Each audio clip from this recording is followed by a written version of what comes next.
Mumbai special तवा पुलाव बनवण्यासाठी सर्वात आधी बासमती तांदूळ हा भिजवून घ्यावा. त्यानंतर एका कढईमध्ये पाणी गरम करून चक्रफूल, लवंग, हिरवी इलायची, मीठ, तेल घालून आपण हा भात शिजवून घेणार आहोत. अगदी परफेक्ट असा आपला भात शिजून झाला आहे. त्यानंतर साईडला तव्यामध्ये तेल आणि बटर गरम झाल्यावरती आलं लसणाची पेस्ट, कढीपत्ता, कांदा आपण छान परतून घेणार आहोत. हा अगदी छान परतून झाल्यानंतर गाजर, बारीक चिरून घेतलेली कोबी घालून याला व्यवस्थित मिक्स करून टमाटर देखील आपण घालून याला छान शिजवून घेणार आहोत.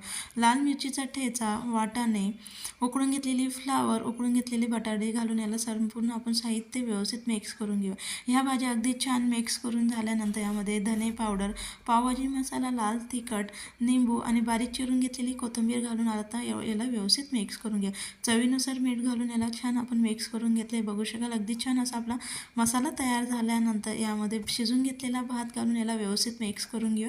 अगदी परफेक्ट असा पुलाव तयार आहे.